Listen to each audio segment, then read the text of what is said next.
Family dinner at a restaurant spirals when Dad's lies come out, years of grudges explode in front of everyone. So this all blew up last weekend, and honestly, I'm still trying to process everything. For context, my dad David, 44, has always been complicated. He's the kind of guy who can charm a waiter into giving him free dessert, but at home he has this controlling, secretive side that nobody really talks about. We all just kind of accept it because calling him out usually turns into a shouting match. The setting for this whole disaster? A nice Italian restaurant downtown. It was supposed to be a casual family dinner. Me, my dad David, my mum Rachel, 42, my younger sister Emily, 17, and my uncle Mike, Dad's older brother, 48. Uncle Mike was in town for the first time in years, and Mom thought it would be nice to do something special. We were at this little candlelit place with brick walls and the smell of garlic butter everywhere. At first, everything was normal. Emily scrolling through her phone, Dad cracking bad jokes, Mom trying to get everyone to talk about school and work. But things shifted when Uncle Mike ordered a bottle of wine and raised a toast. To family, he said, lifting his glass. Even if we don't always tell the truth. The table went quiet. I saw Dad's jaw clench, and Mom froze with her fork halfway to her mouth. What's that supposed to mean? Dad asked, already defensive. Mike just smirked. Oh come on, David, you've been lying to these kids for years. You think it wouldn't come out eventually? Emily actually put her phone down. Wait, what lies? She asked. Dad tried to wave it off. Ignore him, he's just trying to stir things up. But Mike leaned forward. Like how you told them you paid for their college funds all by yourself, when in reality Mom left you money for that before she passed, or how you built the business from the ground up when, in fact, you burned through my investment and never paid me back. I swear, the air in the room got heavy. Mom looked furious, but not at Mike, at Dad. Is that true, David? She asked, her voice low and sharp. Dad's face turned red. This isn't the time, or the place. But Uncle Mike wasn't letting go. You've been writing history for years to make yourself look like some hero, and now your kids are grown enough to know the truth. Emily looked at me, wide-eyed, and whispered, is this real? I didn't know what to say. My stomach dropped because deep down, I'd suspected things like this before. The way Dad always bragged about being the provider and the saviour of the family felt exaggerated. But hearing it called out so bluntly in the middle of a restaurant was something else. The waiter awkwardly came by with breadsticks, but no one touched them. The table was silent except for the clinking of glasses at other tables. And then Mom said, David, either you tell them the truth, or I will. Dad set his glass down a little too hard, the red wine sloshing against the rim. His face was tight, like he was trying to keep control, but you could see the cracks. Rachel, don't you dare, he muttered. Uncle Mike just leaned back in his chair, arms crossed, enjoying the show. Go ahead, Rachel, you've been covering for him long enough. Mom inhaled sharply, then looked straight at me and Emily. Your father has been lying about more than just money. There are things you need to know. Dad cut her off, his voice slow but sharp, and not here, not in front of everyone. But Emily was already leaning forward, practically shaking. No, if there's something we don't know, I want to hear it now. You can't keep treating us like kids forever. My chest felt tight. The room was buzzing in my ears, but everyone else in the restaurant was still laughing and eating like nothing was happening. Our little corner was on fire, and no one else noticed. Uncle Mike snorted. Fine, I'll do it. How about the fact that you didn't quit your old job to start your own business? You got fired for falsifying reports. The words hung in the air like poison. I saw Mom close her eyes like she already knew this one. Mike, shut your mouth, Dad snapped, his voice loud enough that a couple at the next table turned to stare. But Mike wasn't done. Or how about the lie you've told for years about why you and I stopped talking? You told the kids I was jealous of your success. The truth. I cut you off because you stole from me. You drained the joint account we had for the restaurant venture and left me holding the debt. I felt my stomach churn. Dad, is that true? I asked, my voice barely audible. Dad turned to me, his eyes desperate. Son, listen, I did what I had to do for this family. Everything I've ever done, every choice I made was for you and your sister. Emily shot back, lying to us isn't for us.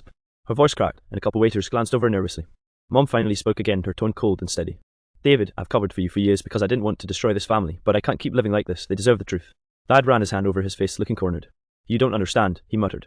Uncle Mike leaned forward.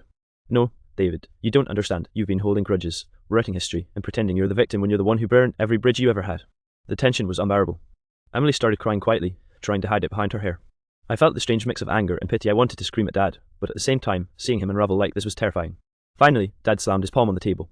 Fine, you want the truth. I've been lying. I've lied about the money, the business, and about Mike, but you don't know the full story. You think I'm the bad guy. You don't know what he did to me. He pointed straight at Uncle Mike, his voice shaking. The whole restaurant was staring at us now. Dad's voice echoed across the restaurant, and for a moment, everyone went silent. Folks paused mid-air.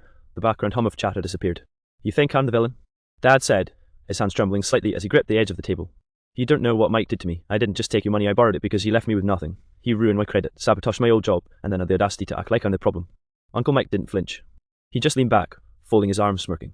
David, you stole from me. You lied to Rachel, and you tried to gaslight your own kids for years. Stop pretending you're some martyr. Your excuses don't erase what you've done. Mom rubbed her temples, trying to calm the tension, but it was like trying to stop a tidal wave with a paper towel. David, this isn't about Mike right now. It's about us, your kids, and the truth. Emily was crying openly now, her voice shaking. I can't believe this all these years. We believe you. I could barely speak, my throat tight. That's why I lie about everything. Why make us think you were the hero when you weren't honest with anyone? Dad's face twisted, half anger, half pain. Because if I told the truth, everyone would hate me. You'd think it's easy watching my life fall apart. I tried to keep us together, to protect you from all the chaos Mike caused. I thought if I controlled the story, at least you'd have stability. Uncle Mike slammed his hand on the table this time. Control. You call lying and hiding the truth control. You've been manipulating everyone, David, and now your own kids are growing up with a fake version of their father. The waiter walked by nervously, clutching a notepad, clearly regretting taking our table. Dad ignored him. Mom finally spoke, her voice deadly calm. David, I don't care how hard it's been for you. You chose lies over honesty, and now we all pay for it. The silence that followed was crushing. Dad leaned back in his chair, breathing heavily, as if he had just fought a war in front of everyone. Uncle Mike shook his head, muttering something under his breath about decades of deception. Emily sobbed quietly, burying her face in her hands. I reached out to her, trying to comfort her, while my own emotions were mixed anger, disappointment, and an unsettling pity for Dad all at once. Dad finally looked at us, his eyes wet, voice lower, almost pleading. I didn't want it to end like this. I thought I was protecting you, keeping the family together. I never meant to hurt you. Uncle Mike laughed bitterly. Protecting us? By lying for decades? That's your idea of love? The tension was so thick, I swear you could cut it with a knife. At that moment, I realized the family I thought I knew was nothing like reality. Years of hidden grudges, manipulation, and half-truths had built this ticking time bomb, and tonight it exploded in the middle of a restaurant. After Dad's confession, the restaurant felt suffocating. Waiters kept glancing over, and a few couples whispered to each other, clearly trying not to eavesdrop but unable to ignore the drama. I could feel Emily trembling beside me, and Mom's expression was a mix of rage and sorrow. Uncle Mike sat back smugly, clearly satisfied, but I could tell he wasn't done. Mom finally broke the silence. David, it's one thing to make mistakes, it's another to lie for years and manipulate your kids. Do you even understand how much this hurts them? Dad's shoulders slumped. I thought I was helping, I really did. Emily wiped her tears, voice small but fierce. Helping? You made us feel like everything was our fault when things went wrong. You made us believe we owed you everything because you were this perfect provider. And it's all fake. I had to step in. Dad, I get that you wanted control, wanted to protect us, but this isn't protection. We're not kids anymore. We deserve honesty, even if it hurts. Uncle Mike rolled his eyes. Finally, someone talked sense. Dad's face turned red again, anger flaring but mixed with shame. You all think I'm a monster. Maybe I am. Maybe I've done terrible things, but the truth is I was scared. Scared of losing this family, scared of being alone, and yes, I lied. I lied because I didn't know any other way to keep us together. Mom softened slightly, her voice still steady. David, honesty isn't a weapon. It's not about winning or losing. It's about letting us see who you really are, and letting us make peace with it. Emily sniffled, looking at Dad like she was seeing him for the first time in years. So all this time, it wasn't about us. It was about you feeling safe? Dad nodded slowly. I know it's unselfish, and I know I've hurt you more than I can ever fix, but I want to try. I want to be honest from now on, even if it's hard. Uncle Mike leaned back, crossing his arms. Well, it's about time, but trust isn't rebuilt overnight, David. Actions speak louder than words. There was a long pause. The waiter nervously asked if we wanted dessert, and for a moment, everyone just stared at each other, processing the explosion that had just happened. Mom finally said, we can work on this, but no more lies, no more rewriting history. We start fresh, or this family doesn't move forward. Dad exhaled deeply, nodding. I'll try, I promise. I don't expect forgiveness immediately, but I'll prove it. Emily wiped her face, still quiet, but she looked a little relieved. I just want you to be real with us, Dad. That's all I want. I reached over and placed my hand on his shoulder, trying to bridge the gap between years of deception and this fragile attempt at reconciliation. We're family, but you have to meet us halfway, no more secrets. Dad nodded, swallowing hard, tears threatening. Uncle Mike finally looked a little less smug, realizing that confrontation had done its work, and even he seemed willing to let things cool down. For the first time in a long while, the tension in the room lifted slightly. It wasn't perfect, and we were far from fully healed, but at least the lies were finally out in the open. The rest of the dinner was quiet. No laughter, no jokes, just tentative attempts at conversation and the awkward clink of cutlery.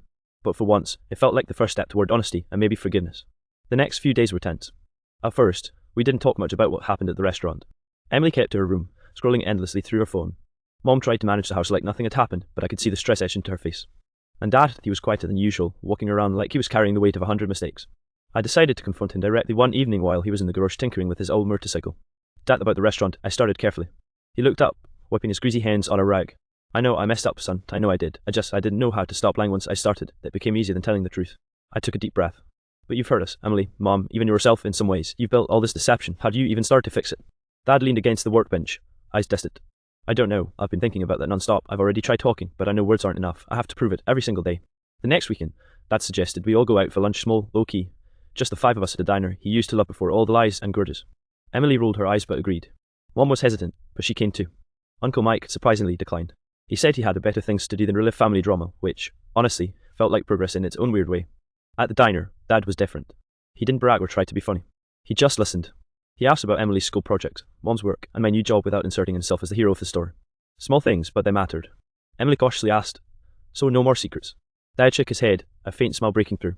No more secrets. I've been carrying a lot for too long. It's time to let it go. I want you to see me as I am, not some fake version trying to impress you. I felt a flicker of relief. Mom reached over and squeezed his hand, saying quietly, we'll get through this, David, together.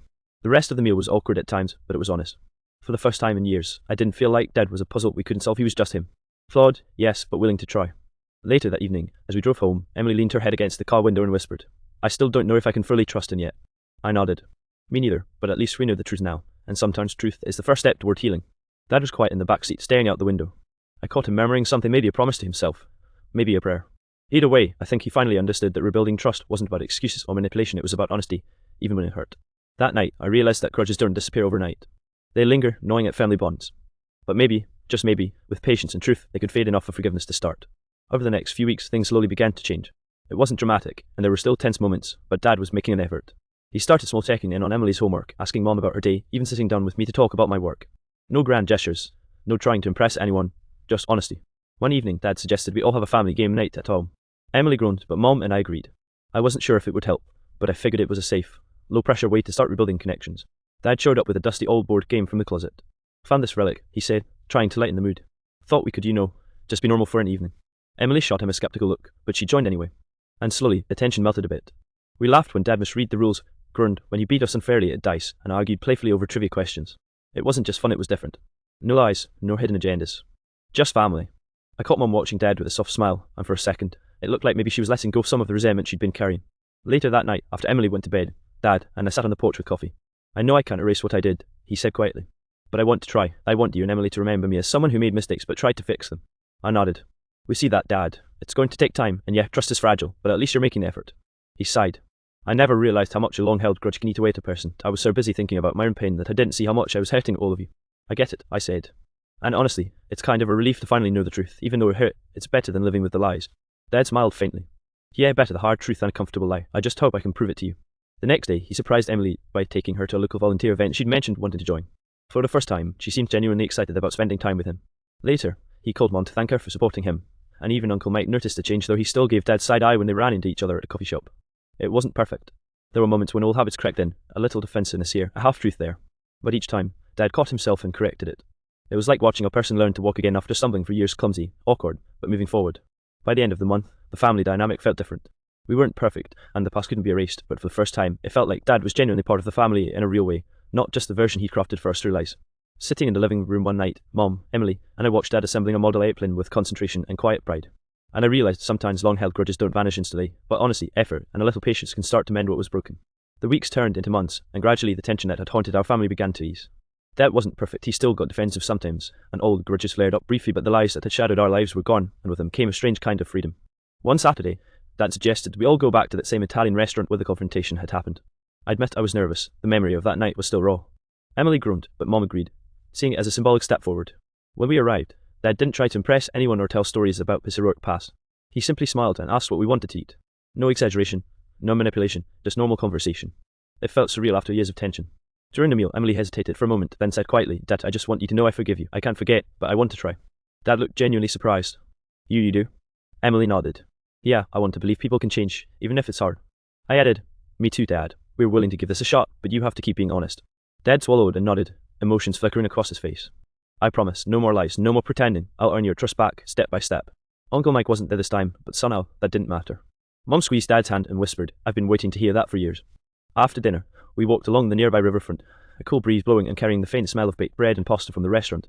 Dad stayed close, and for once, it felt like he was part of us, not just the man controlling from the shadows. Later that night, Emily hugged Dad before bed.